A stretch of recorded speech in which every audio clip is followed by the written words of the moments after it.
à tous, je suis ravie de vous retrouver sur Monaco Info. Voici sans plus tarder les titres qui font l'actualité.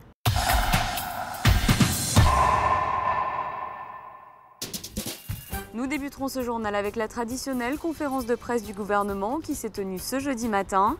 Après cette conférence, nous évoquerons l'un des projets en cours dans le secteur domanial, l'opération L'Angelin au Jardin Exotique.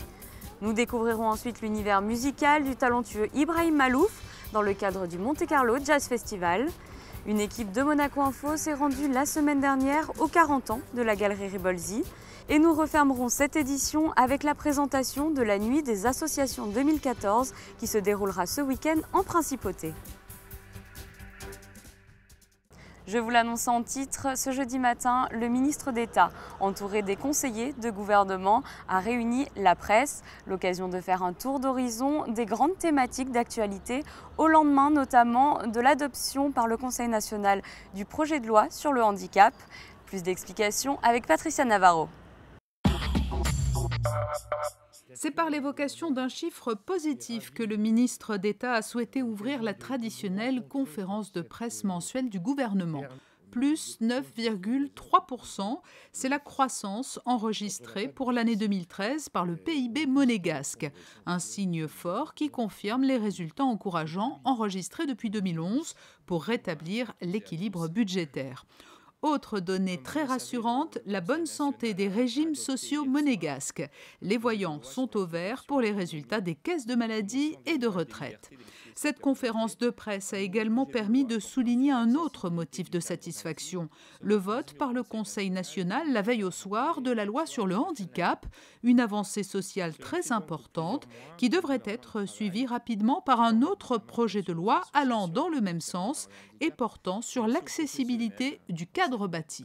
Nous cherchons actuellement donc les justes équilibres entre la nécessaire protection des personnes handicapées, l'accessibilité la plus grande possible de la ville, du cadre bâti et du cadre à bâtir. C'est notre objectif évidemment principal, mais aussi notre volonté de préserver les spécificités monégasques, notamment une topographie très particulière et les conditions de la prospérité, du développement de l'immobilier, du développement de l'économie du pays. Donc nous sommes en train de terminer les derniers équilibres, les derniers arbitrages. Et très bientôt, donc, nous pourrons avoir ce débat avec le Conseil national. Faciliter les déplacements des monégasques et résidents reste une priorité du gouvernement. Pour cela, une nouveauté verra bientôt le jour. Le 22 décembre sera mis en service un transport à la demande dans le secteur Hector Auto. Nous avons mis au point avec la CAM un service test de transport à la demande, c'est-à-dire que vous composez un numéro de téléphone et vous pouvez dans les 30 minutes avoir un bus qui vient vous chercher dans un des nombreux arrêts de cette ligne qui va aller donc de Hector Auto jusqu'à la rue Platy dans le cadre des travaux futurs qui vont commencer début janvier rue Platy et qui va pouvoir vous amener et desservir ce secteur de la Principauté qui était mal desservi jusqu'à maintenant. Donc cette réservation elle est possible 7 jours sur 7 à ce fameux numéro de téléphone. Et si vous désirez vous déplacer tôt le matin, et bien vous pouvez faire réserver votre bus la veille pour être sûr d'avoir votre bus à l'heure le matin. Dans les prochaines semaines toujours, un observatoire du commerce sera créé pour permettre notamment l'étude de projets commerciaux, apporter une vision prospective du commerce, mais aussi contribuer aux analyses statistiques de l'INSEE. Dans l'actualité internationale, Jean Castellini, conseiller de gouvernement pour l'économie et les finances, a fait le point sur les négociations en cours avec l'OCDE et l'Union européenne autour de l'échange des informations fiscales, l'occasion de rappeler que la Principauté poursuit les discussions en cours, tout en n'omettant pas de souligner à chaque fois les spécificités monégasques et les positions défendues par Monaco. Aujourd'hui, ce qu'il est important de souligner, c'est qu'il y a une convergence des standards. Comment les informations s'échangent, il est important qu'il y ait la même règle pour tous, et que ce soit dans le cadre de l'OCDE ou de l'Union européenne, le standard converge vers l'échange automatique d'informations. Mais comme vous l'avez vous-même évoqué, il est important qu'il y ait des contreparties qui soient obtenues ou des garde-fous qui soient mis en œuvre. La Principauté, dans ce contexte, a souligné l'importance qu'elle attache, par exemple, à la définition de la notion de résident. La Principauté a également rappelé que figurer sur une liste discriminatoire alors que vous coopérez n'a pas de logique, n'a pas de cohérence et n'est donc pas acceptable.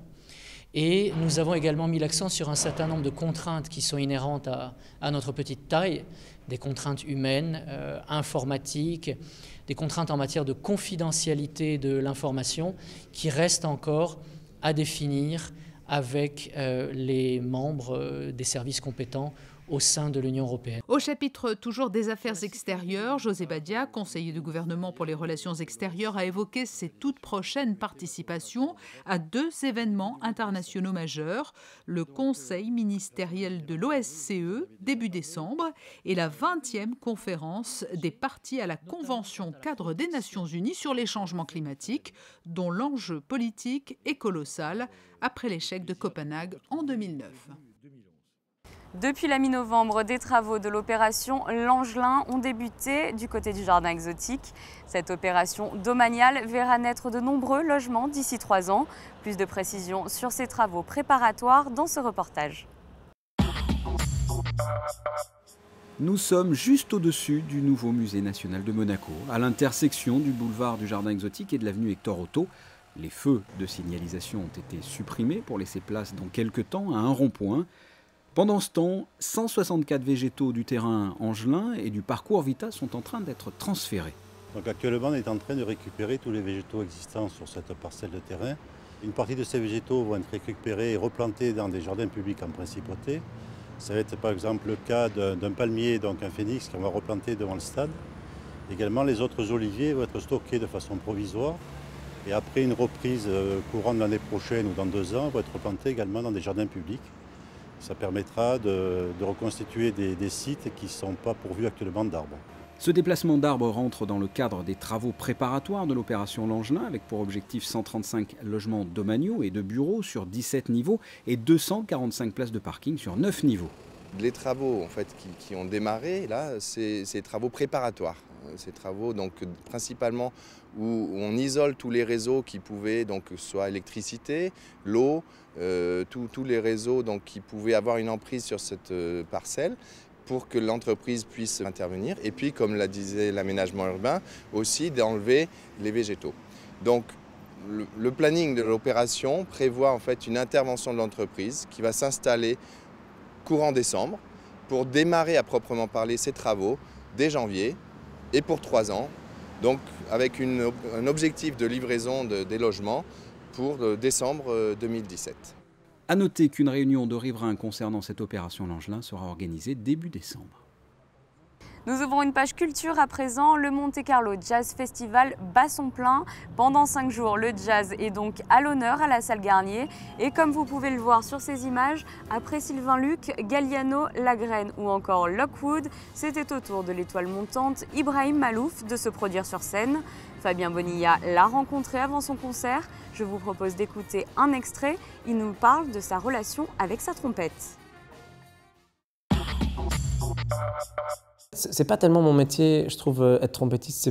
Ce qui me plaît dans la musique, c'est d'en créer. C'est ça qui me plaît. La trompette, j'ai la chance parce que moi, mon père m'a enseigné cet instrument. Il m'a tout donné. Il m'a donné toute la matière pour être libre dans cet instrument. Et c'était super de grandir avec cet apport culturel, technique, etc. Mais en soi, ce n'est pas l'instrument qui me passionne, c'est qu'est-ce que je peux en faire, qu'est-ce que je peux en créer avec. C'est comme un vecteur de création, d'imagination. Et ce qui m'intéresse le plus, moi, c'est de composer des musiques. Le Monte Carlo Jazz Festival, un mot sur Monaco, parce que ce n'est pas la première fois que vous venez ici. Qu'est-ce que vous inspire le Monte Carlo Jazz Festival, puisque vous êtes là à cette occasion? Mais d'abord, je suis ravi de revenir, parce qu'en effet, on était déjà venu, je crois, 2 fois. Ouais. Je crois que c'est la 3e fois qu'on vient. Bon, je crois. Mais voilà, c'est un plaisir, on est extrêmement bien reçus, le public est toujours très chaleureux. Monaco pourrait vous inspirer une chanson, une musique? Mais oui, ce serait quel type de rythmique? Qu'est-ce que vous pourriez faire sur Monaco? Je sais pas, peut-être un truc assez glamour, je pense. Je sais pas, franchement. Mais il faudrait que j'y réfléchisse. Et vous pourrez retrouver l'intégralité de cette rencontre très prochainement sur Monaco Info. Et en bonus pour les amateurs, un extrait de ce concert à la fin de ce journal. Quant à la suite du Monte Carlo Jazz Festival, la programmation se poursuit jusqu'à samedi. Les informations s'affichent sur votre écran. Dans le domaine de l'art, cette fois-ci, la galerie Adriano Ribolzi fêtait ses 40 ans en principauté. À cette occasion, un cocktail était organisé en présence du prince souverain et de nombreuses personnalités la semaine dernière. Un reportage de Vanessa Dessy. Il y a 40 ans, très exactement, Adriano Ribolzi arrive en principauté. Passionné d'art contemporain, il ouvre sa propre galerie. Après de brillantes études d'art à Zurich, ce fils d'antiquaire n'hésite pas à venir tenter sa chance en principauté. Sa réussite, il la doit à son travail, mais aussi et surtout grâce à son audace. À l'occasion de cet anniversaire, c'est avec philosophie qu'Adriano Ribolzi repense à toutes ces belles années écoulées. Une grande émotion, parce que évidemment les anniversaires sont faits pour penser toute la période passée. Donc évidemment je revis les émotions, les difficultés, les craintes d'un début. À Monaco, il y avait des antiquaires monégasques évidemment, mais j'étais le premier dans le domaine du mobilier français, de la peinture ancienne, à ouvrir une galerie à Monaco. J'ai vécu des moments de grande intention, j'étais accueilli. Monaco était fantastique, comme en général, on accueille, on fait comprendre qu'on est content qu'on soit là quand on travaille. Et donc c'est fabuleux, c'est unique. Afin de fêter son 40e anniversaire d'existence, la galerie propose une sélection d'œuvres majeures qui a su créer des mouvements de rupture et de nouvelles approches. Au cœur de ces deux ambiances, des œuvres d'Andy Warhol, le père du pop art américain, artiste que la galerie suit depuis près d'1 an. Et puis, pour marquer cette soirée, j'ai ouvert une exposition qui va évidemment rester. Et pour trouver un sujet qui soit culturellement intéressant, j'ai choisi des chefs-d'œuvre de maîtres ce qu'on appelle le Novecento italiano, c'est-à-dire la deuxième moitié du XXe siècle. Et là, vous avez les grands noms de Lucio Fontana, Castellani, Bonalumi, Pistoletto. Ça, c'est les grands artistes que je expose ce soir. Le grand public peut d'ores et déjà découvrir cette exposition exceptionnelle à la galerie Adriano Ribolzi. Ce samedi à 20h, la nuit des associations vous donne rendez-vous à la Salle des Étoiles, au Sporting d'été. Depuis 8 ans maintenant, cette soirée récompense les associations de la Principauté et présente leur travail au quotidien. Fabien Bonilla vous en dit plus. Plus de 130 associations seront représentées lors de cette soirée, une 8e édition ce samedi 20h qui se veut comme chaque année festive, la nuit des associations dans la Salle des Étoiles du Sporting d'été.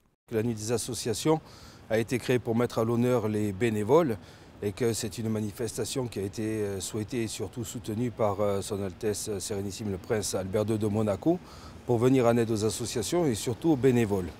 Et dans ce cadre, la nuit des associations essaye toujours de trouver soit des moyens de financer les projets associatifs, exemple les jackpots du cœur, soit aussi de trouver des récompenses pour mettre à l'honneur non seulement les bénévoles qui ont fait des services reconnus tant au niveau national qu'international, que les associations de notoriété publique comme la Croix-Rouge ou d'autres sur le sida.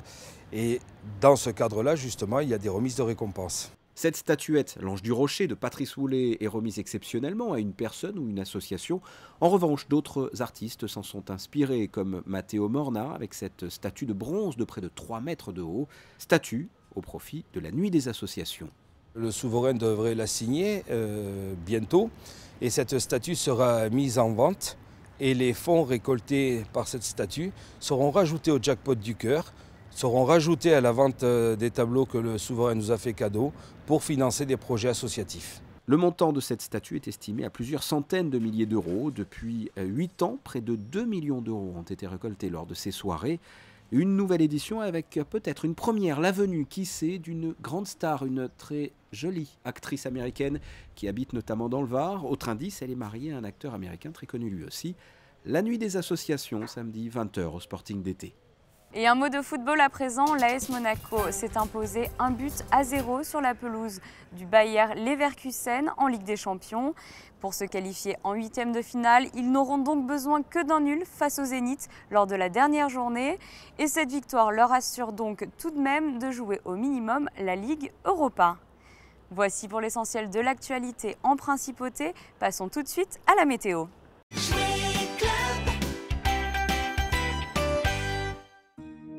Vendredi, le ciel sera en grande partie nuageux malgré quelques percées du soleil.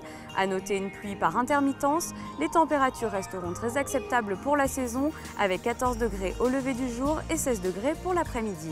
Samedi, encore quelques nuages mais ponctués d'apparition du soleil. Le vent sera moins fort que la veille sans toutefois de réelle accalmie. Le ciel sera de nouveau menaçant en fin de journée. Il fera 14 degrés en matinée et 18 degrés dans l'après-midi. Dimanche, nouvelle détérioration du temps. De nombreux nuages feront leur apparition avec un risque de pluie. Les températures seront en baisse. Et finalement, lundi sera pluvieux dans la nuit et la matinée. Les nuages laisseront progressivement place à des éclaircies dans le cours de la journée. Les températures oscilleront entre 13 et 16 degrés. Ce journal est à présent terminé. Retrouvez dans quelques instants votre magazine La Ligne Verte, présenté par Sandrine Nègre et consacré cette fois-ci à la Fondation Prince Albert II de Monaco. Je vous propose pour tout de suite de nous quitter en musique avec un extrait du concert d'Ibrahim Malouf. À très bientôt.